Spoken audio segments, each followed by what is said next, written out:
Assalamualaikum warahmatullahi wabarakatuh. Bismillahirrahmanirrahim. Alhamdulillahi rabbil alamin.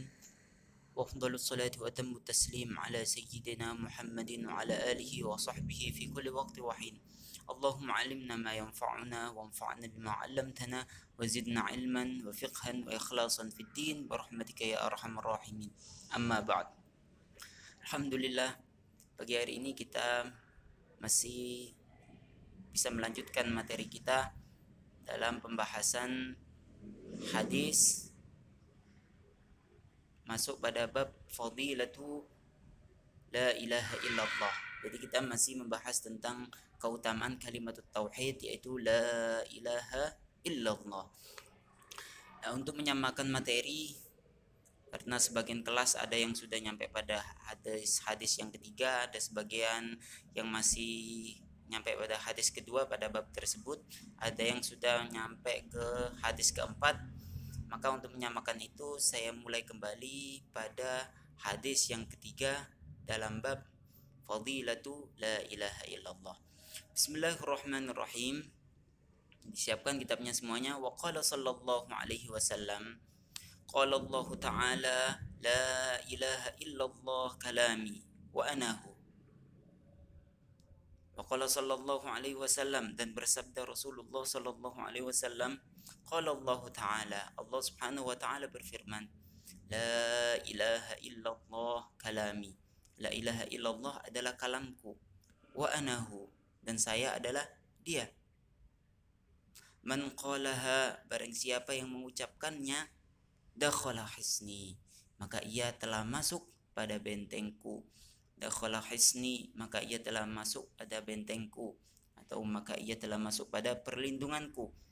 Waman dakhala hisni, waman, dan barang siapa, dakhala yang masuk, hisni, perlindunganku, amina, maka ia akan terjaga, min iqabi, dari adabku, dari siksaanku.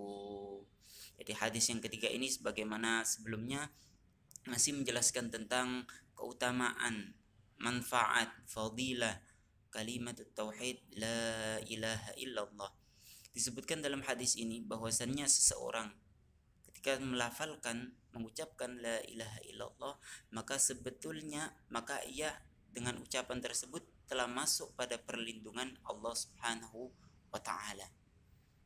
Dan seseorang yang sudah masuk pada perlindungan Allah subhanahu wa ta'ala, maka ia akan terjaga dari siksaannya, maka ia akan terjaga dari siksaan Allah subhanahu wa ta'ala. Ya, kenapa? Sebagaimana dalam penjelasan hadis-hadis sebelumnya, karena dalam ucapan la ilaha illallah, dalam kalimat tauhid, terdapat pengakuan seorang hamba atas kelayakan zat yang berhak disembah, yaitu Allah subhanahu wa ta'ala, atau pengakuan bahwasannya tidak ada zat yang berhak disembah melainkan Allah subhanahu wa ta'ala. Dari pengakuan inilah maka seseorang yang sudah berikrar la ilaha illallah, dia akan terjamin atau terjaga dari siksaannya. Sebagaimana kita seorang anak misalnya yang tidak mengakui orang tuanya, maka ia akan dianggap sebagai anak yang durhaka. Seorang murid yang tidak menghormati, tidak mengakui gurunya, maka dianggap sebagai murid yang nakal. Begitu juga seterusnya. Maka hanya sekedar pengakuan ini, pengakuan dengan melafalkan la ilaha illallah, maka seseorang sudah mendapatkan jaminan. Begitu juga seorang anak ketika bangga mengakui bahwasannya orang tuanya adalah orang tua dia sebenarnya, maka dengan pengakuan tersebut maka dia layak mendapatkan rahmat dari orang tua. Nah, beda ceritanya ketika seorang anak tidak mau mengakui orang tuanya, maka yang terjadi seorang tua akan benci, akan marah melihat keadaan anak seperti itu. Paham insyaallah. Wa qala sallallahu alaihi wasallam, selanjutnya hadis yang keempat, bersabda Rasulullah sallallahu alaihi wasallam, addu zakata abdanikum biqauli la ilaha illallah.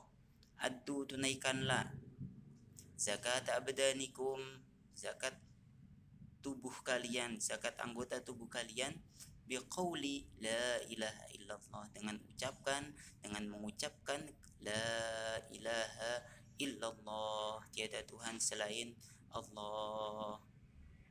Nah ini jadi zakat itu tidak hanya dengan harta, tidak hanya dengan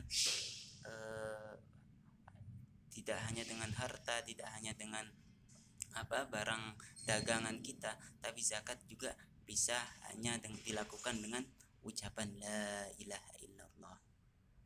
Sebagaimana dalam hadis-hadis yang lain, kita ketika menyisihkan atau sedekah, ketika kita menyingkirkan dari jalanan, ada suatu duri yang ada di jalan, kemudian kita singkirkan agar tidak kena kaki orang lain, maka itu sudah dianggap sedekah. Ketika bertemu dengan teman kita, dengan tetangga kita, tersenyum, itu juga dihitung oleh Allah sebagai sedekah. Dan juga sama di sini, ucapan kita la ilaha illallah itu termasuk zakat bagi tubuh kita.